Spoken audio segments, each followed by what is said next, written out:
361장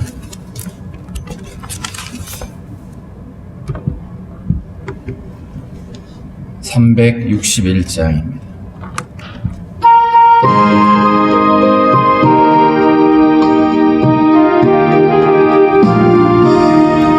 기도하는 이 시간 주께 무릎 꿇고 우리 구세주 앞에다 나아가네.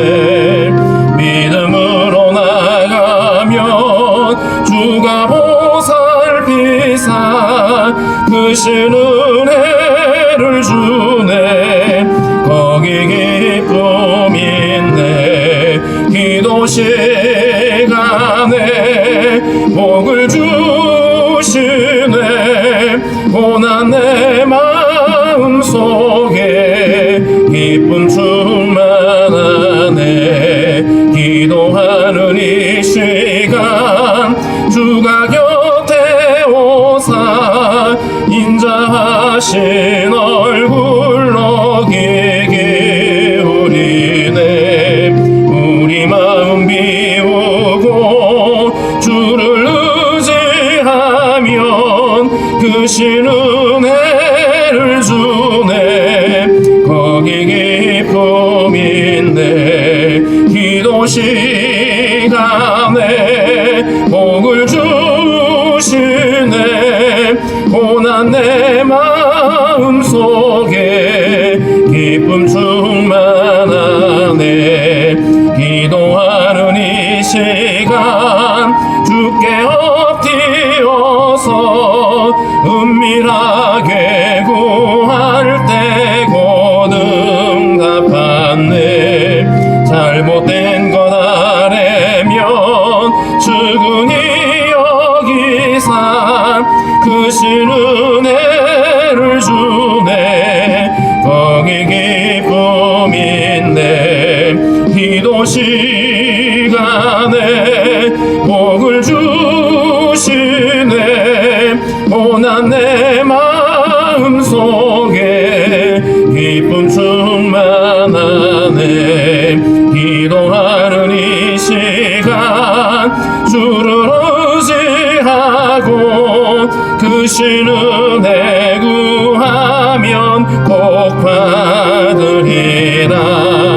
의지하는 마음에 근심 사라지고 크신 은혜를 주네. 거기 기쁨 있네. 기도 시간에 복을 주시네.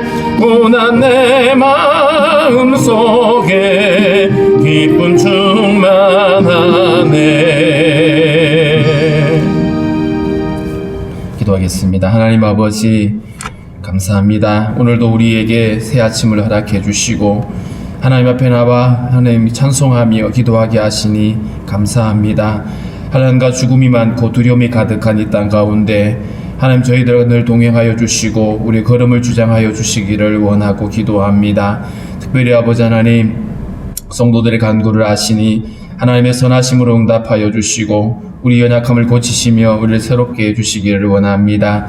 하나님 아버지, 코로나가 창궐해서 많은 사람들이 어려움을 겪고 있고 두려움 가운데 있습니다. 하나님의 긍휼하심으로 함께하여 주시고 이 어려운 때를 우리가 믿음으로 이겨낼 수 있도록 주님 도와주시기를 원하고 기도합니다. 성도들의 출입을 지켜주시고 성도들의 하나님의 가정과 기업을 붙잡아 주시며 연약한 육체들을 강건케 하여 주시기를 원하고 기도합니다. 마음이 상한 자들, 마음에 낙심하는 심령들, 슬픔에 잠겨있는 이들을 위로하여 주시고 하늘의 평강을 허락하여 주시기를 원하고 기도합니다. 하나님 아버지, 원하옵고 또한 기도하옵는 것은 이 나라와 민족을 긍휼히 여겨주시고 참으로 이 나라가 다시 한번 하나님의 은혜 가운데 붙들림 바 되어질 수 있도록 주님 도우시며 함께하여 주옵소서. 오늘도 우리에게 허락해 주신 말씀을 통하여 우리가 마땅히 구할 바를 깨달아 알게 하시고 믿음의 순종의 걸음 걸어갈 수 있는 저희들이 되게 하여 주옵소서. 오늘도 하나님 성도들 자녀들 지켜주시고 하나님 또 나라에 부름받은 형제들 강건함으로 붙잡아 주옵소서. 감사하며 예수님의 이름으로 기도하옵나이다. 아멘. 369장입니다. 369장.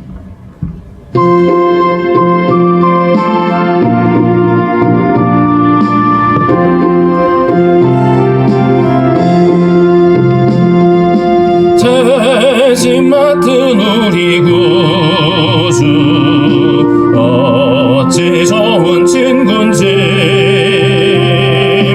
걱정 근심 무거운 짐 우리 주께 맡기세 주께 고함 없는 고로 복을 받지 못하네 사람들이 어찌하여 아랠 줄을 모를까 시험 걱정 모든 괴로움 없는 사람 누군가 부질없이 낙심 말고 기도드려 아뢰세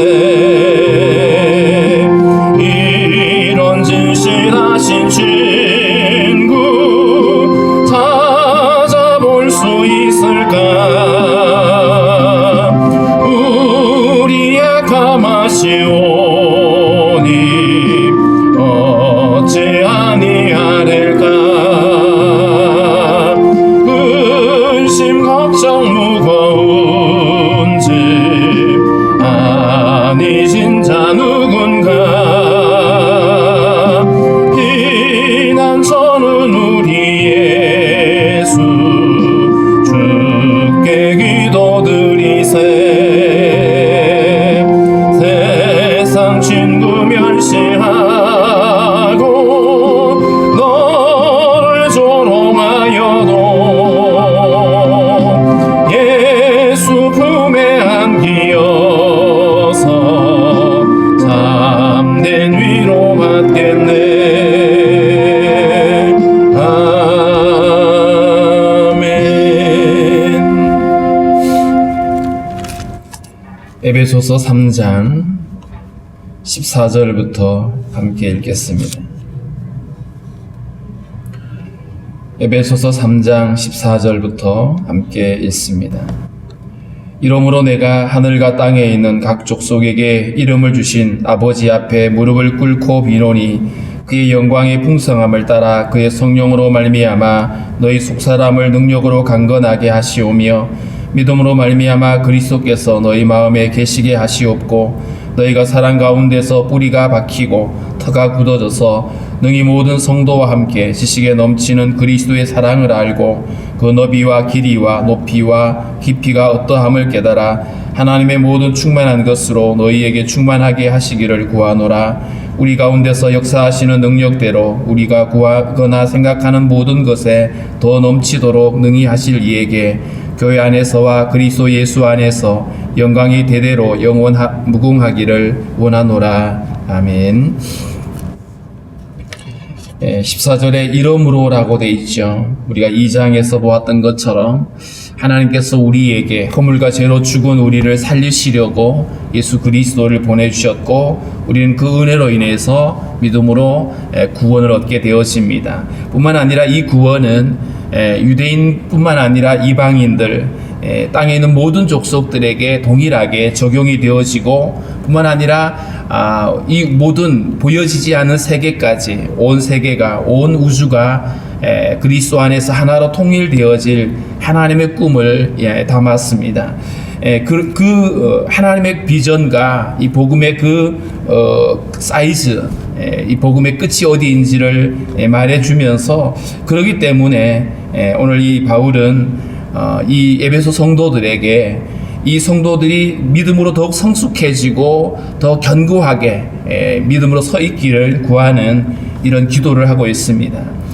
지금 바울은 로마 감옥에서 갇혀 있으면서도 성도들을 향한 그의 간절함을 이렇게 기도로 담게 되어지죠. 이러므로 내가 하늘과 땅에 있는 각 족속에게 이름을 주신 아버지 앞에 무릎을 꿇고 비노니 이렇게 되어 있습니다. 바울이 기도하는 그 하나님이 어떤 하나님인지 이름으로라고 하는 이 단어 안에도 하나님의 거기에 꿈이 있고 하나님의 그 비전이 거기 담겨 있고요. 뿐만 아니라 이 하나님은 하늘과 땅에 있는 각 족속에게 이름을 주셨다라고 표현했는데, 이름을 주었다라고 하는 것은 그의 주권을 의미하기도 합니다. 하나님은 보이는 것과 보이지 않는 모든 세계를 창조하신 창조주이시고, 달리 표현하면 모든 것들의 주인 되시는 분이시죠. 이름을 줬다라고 하는 말은 존재의 가치와 목적을 부여하기도 하는 겁니다. 우리가 아이들이 태어나면 아버지가 자녀의 이름을 짓는데 그 이름은 단순히 그냥 부르기 좋게 짓는 것이 아니죠. 거기에 소망을 담게 되죠. 특별히 하나님이 우리를 창조하시고 우리를 세상에 보내실 때에 우리에게 이름을 주셨다라고 하는 것은 우리에게 하나님 창조의 목적을 부여하셨다라고 하는 이런 의미인 것입니다. 그 창조의 목적이 뭐냐 하면 하나님의 영광을 드러내는 삶을 사는 것이죠. 뿐만 아니라 이 하나님은 앞서 2장에서 말했던 것처럼 우리에게 그리스도를 또 보내주시고, 그리스도를 통해서 우리가 구원받을 뿐만 아니라 땅에 있는 모든 족속들이 함께 주님께로 돌아오기를 원하시는 하나님의 그 비전을 염두에 두고 그 하나님 앞에 기도하고 있습니다. 그렇다면 성도의 기도는 하나님의 그 꿈과 하나님의 약속을 근거로 해서 기도하는 것이 되겠죠. 막연하게 우리의 욕심을 구하는 것이 아니라 아버지의 뜻이 이루어지도록 기도하는 것, 하나님의 약속을 붙들고 기도하는 것이 바로 우리가 하나님 앞에 기도하는 이유이기도 하죠. 이러한 하나님, 유대인과 이방인을 복음으로 하나 되게 하실 그 하나님에게 무릎을 꿇고 기도한다 이렇게 말했어요. 무릎을 꿇고 빈다. 유대인들은 일반적으로 서서 하늘을 향해 손을 뻗고 그렇게 기도하는데, 여기서 무릎을 꿇는다는 말은 간절함을 의미하겠죠. 한번 툭 던져버리고 잊어버리는 그런 종류의 기도가 아니라 하나님 앞에 정말 간절하게 기도하는 것, 그것은 바로 창조의 목적을 이루는 것이고 하나님의 비전이 성취되어지는 그 일인 것입니다. 하나님 앞에 간절히 기도하는데 16절에 그의 영광의 풍성함을 따라 그의 성령으로 말미암아 너희 속사람을 능력으로 강건하게 하시오며 라고 되어 있습니다.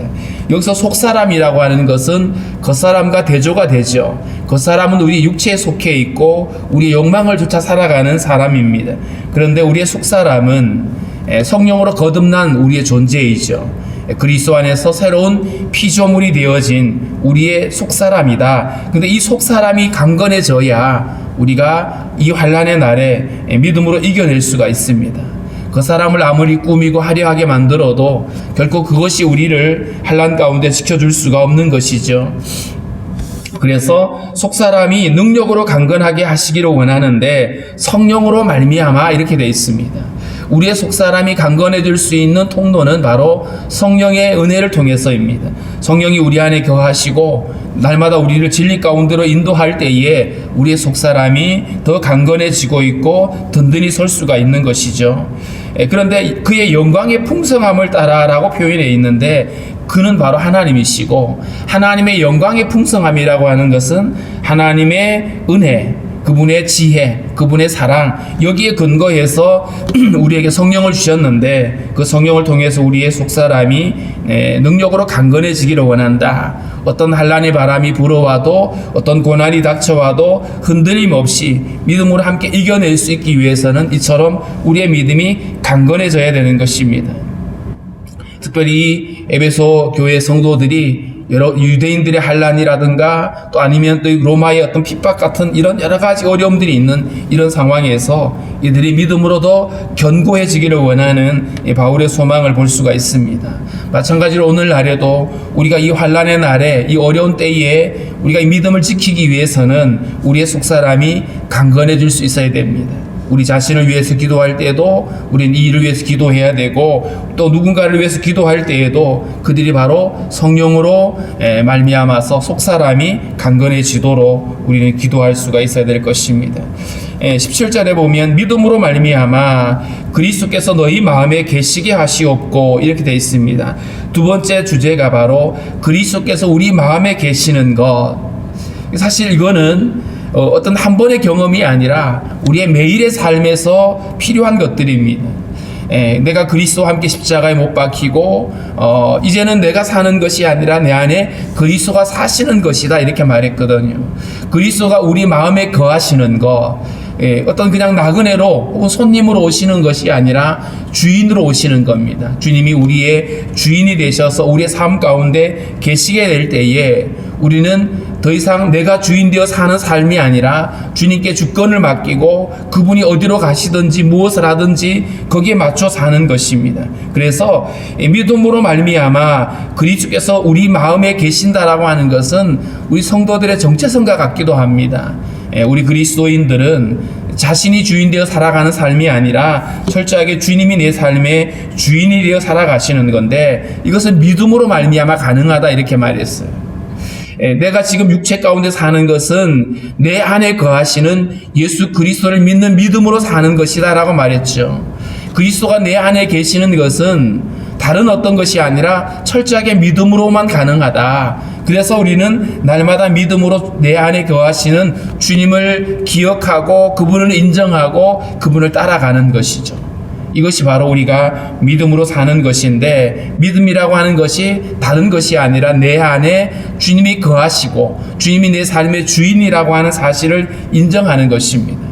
더 이상 내가 스스로 판단하고 결정하고 내가 주인 되어서 나의 욕심을 채우는 삶이 아니라 주님이 내 삶의 주인이 되고 그분이 어디를 가든지 그분의 말씀을 따르는 그분이 내 삶의 주인이라고 하는 말은 그분을 따른다라고 하는 이런 의미인 것이죠. 그래서 날마다 믿음 안에 우리가 함께 거하면서 그리스도께서 우리 마음에 거하시는 이걸 내주한다 이렇게 말하죠. 내 안에 주님이 거주하시는 주님의 그 내주하심이 있게 되어질 때에 너희가 사랑 가운데서 뿌리가 박히고 터가 굳어져서라고 돼 있어요.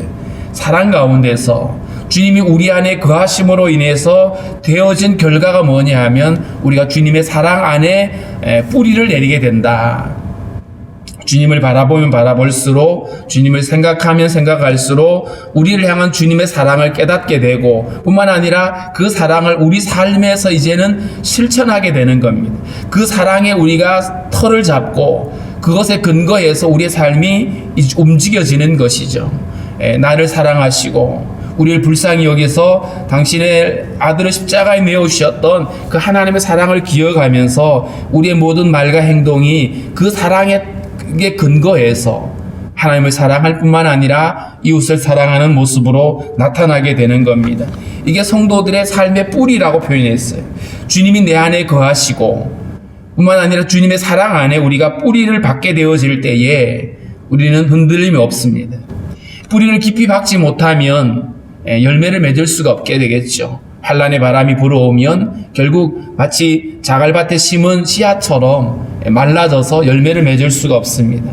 주님의 사랑 가운데 뿌리를 깊이 내리고 어떤 어려움이 와도 어떤 환란의 바람이 불어와도 흔들림이 없는 그런 믿음 뿐만 아니라 터가 굳어져서라고 되어 있습니다. 어떤 건축물을 세울 때에 앞서 2장 마지막 부분에 우리를 성전에 비유하면서 그리스도를 터로 삼아서 우리가 함께 지어져 간다라고 말했는데 이 터가 이 건축물에 있어서 이 터는 굉장히 중요합니다. 터가 흔들려 버리면 그 건물은 존재할 수가 없게 되겠죠. 터가 굳어져서 터가 더 견고해져서 우리의 믿음의 그 삶을 세워져 갈 수가 있습니다.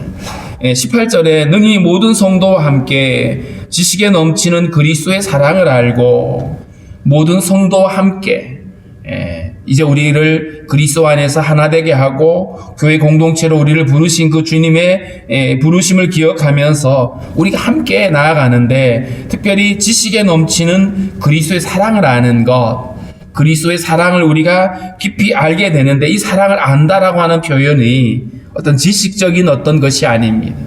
사랑을 경험하고 그 사랑의 깊이를 온전히 깨닫게 되는 그런 것을 의미하죠. 그래서 그리스도의 사랑을 우리가 깊이 경험하게 되어질 때에 우리는 주님을 알면 알수록 주님의 그 사랑이 얼마나 놀라운지를 알게 되는 겁니다. 그래서 19절에 보면 그 너비와 길이와 높이와 깊이가 어떠함을 깨달아 이렇게 돼 있어요. 하나님의 사랑을 알면 알수록 예수 그리스도를 바라보는 믿음으로 살아가면 살아갈수록 더욱 우리 안에 확실해지고 깨달아지는 것이 주님의 사랑인 거예요. 사랑의 그 크기를 알게 되는 거예요. 정말 우리가 타락하고 하나님 앞에 심판의 대상이 될 수밖에 없었던 존재들인데 그런 우리들을 끝까지 품으시는 주님의 사랑인 거죠. 사람들은 누군가를 사랑하거나 용서할 때 늘 거기에 조건이 붙어 있어요.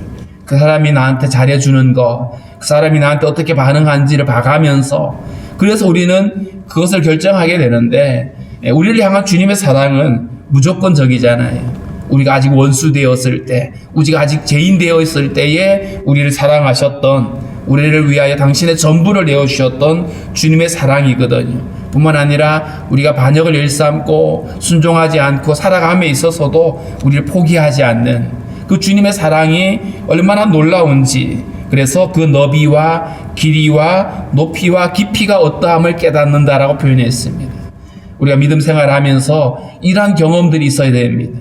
주님을 더 알아가게 되고 주님의 사랑을 더 경험하게 되어질 때에 우리는 주님을 더 의지하게 되고 주님을 더 사랑할 수가 있게 되죠. 주님을 사랑하면 사랑할수록 더 주님을 의지하게 되고 주님을 신뢰하게 되고 그것이 마치 수레바퀴처럼 굴러가면서 우리의 믿음이 성숙해지는 겁니다. 이런 경험이 없게 되어지면 결국 우리의 믿음은 늘 그 자리에 있게 되죠. 그 자리에서 머물게 되는 거예요. 믿음이 성장하지 않고 성숙해지지 않는, 그러나 주님을 더 알면 알수록 내 안에 거하시는 주님을 믿음으로 바라보면 바라볼수록 우리는 주님을 더 알아가게 되고 주님을 알수록 더 의지하고 신뢰하게 되어지면서 우리의 믿음이 성장하게 될 것입니다. 하나님의 모든 충만하신 것으로 너희에게 충만하게 하시기를 구하노라. 하나님의 모든 충만하심, 하나님의 완전하심이라고 표현할 수도 있습니다. 하나님이 온전하신 것처럼 너희도 온전하라라는 말이 산상수훈에 있는데 우리가 주님을 닮아가고 내 안에 주님이 거하실 때 주님의 성품을 닮아가게 됩니다. 그것이 바로 성도들이 추구하고 바라봐야 될 삶인데 하나님의 모든 충만한 것, 우리 안에 거하시는 예수 그리스도를 우리가 닮아가게 될 때에 우리 안에 형성이 되어질 수 있는 부분들이죠. 그래서 여기서 하나님의 모든 충만하신 것, 그분의 사랑, 그분의 은혜, 그분의 성령으로 인해서 우리 안에 충만한 삶을 사는 것이 바로 오늘 이 바울이 성도들을 위해서 기도하고 있는 모습입니다. 우리 안에 어떤 다른 것들이 아니라 우리의 어떤 세상의 지식이나 세상의 욕심이나 이런 것들로 채워지는 것이 아니라 우리 안에 성령으로 충만해지고 그리스도로 충만해지는 이런 삶이 우리에게 있어져야 될 것입니다. 20절에 우리 가운데서 역사하시는 능력대로 우리가 구하거나 생각하는 모든 것에 더 넘치도록 능히 하실 이에게, 우리 가운데 역사하시는 능력대로 우리 안에 성령이 거하시고 예수께서 거하시고 주님을 바라보고 의지하는 사람들 안에 우리 안에 역사하시는 그분의 능력이 있죠. 이것은 어떤 우리의 노력이나 우리의 어떤 실력으로 할 수 있는 부분들이 아니라 철저하게 하나님의 능력입니다. 그래서 성도들은 하나님의 능력에 붙들려 살아가게 되는데 그 하나님이 우리가 구하거나 생각하는 모든 것에 더 넘치도록 능히 하신다. 적어도 하나님에게는 능력이 부족해서 할 수 없는 그런 분은 아니십니다. 하나님은 언제든지 모든 것들을 하실 수 있는 분, 그런 하나님이 우리의 기도를 들으시죠. 우리가 구하는 것이나 생각하는 모든 것에 넘치도록 하실 것이다.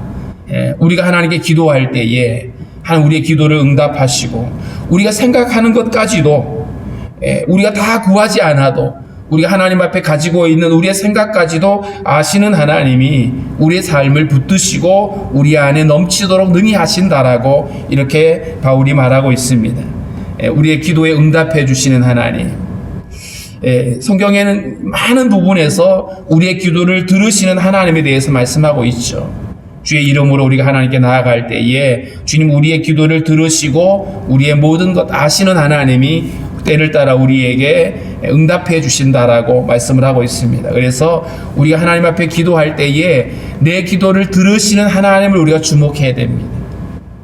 나의 기도를 들으실 하나님, 앞서 14절에서 말했던 것처럼 그분은 우리에게 이름을 주신 하나님, 우리를 창조하시고 우리 세상에 보내신 그 하나님을 우리가 주목하면서 기도하게 될 때에 주님은 우리의 기도에 귀를 기울이시고 응답하시는 하나님이시다. 그래서 내 기도가 하나님께 응답될 것이라고 하는 이 확신이 우리에게 있어야 됩니다. 이 확신 없이 그냥 내 기도 들어줄까? 한번 기도해보고 아니면 어쩔 수 없지 뭐 이런 것이 아니라 우리의 기도에 응답하실 그분을 우리가 주목하게 되어질 때에 우리는 주님이 어떻게 우리에게 응답하셨는지를 경험하게 될 것입니다. 21절에 교회 안에서와 그리스도 예수 안에서 영광이 대대로 영원 무궁하기를 원하노라.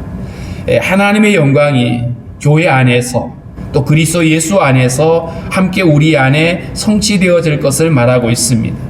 하나님의 영광이 이 땅에 있는 모든 교회들을 통해서 또한 뿐만 아니라 그리스도와 함께 연합되어 살아가고 있는 성도의 삶 속에서 드러나게 될 것이라고 말합니다. 우리를 창조하실 때 하나님의 영광을 위하여 주님의 영광을 드러내기 위해서 우리를 창조하셨는데 그 영광이 어떤 인간의 어떤 열심이나 인간의 어떤 성취로 되어지는 게 아닙니다. 우리가 하나님께 영광을 돌린다고 말할 때 내가 세상에서 출세하고 성공해서 그래서 하나님께 영광이 되는 것이 아니라 내가 그리스도와 함께 살아가게 될 때에 우리 안에 역사하시는 그분이 거하실 때에 그것이 하나님의 영광이 드러나는 통로가 되는 겁니다. 주님과 상관없이 살다가 내가 잘되고 성공해서 하나님께 영광 돌립니다 라고 소리치면 영광이 되는 게 아니에요. 영광으로 산다는 말은 결국 내 안에 주님이 거하시고 내 안에 거하시는 주님이 내 삶에서 드러나게 되는 것, 그것이 이웃을 섬기는 사랑의 모습으로 드러날 수도 있고 내가 어떤 환난 가운데 믿음으로 이겨내는 모습을 통해서도 나타날 수가 있습니다. 내 안에 거하시는 주님을 통해서 그분이 드러나게 될 때에 그것이 하나님의 영광을 드러내는 삶인 겁니다.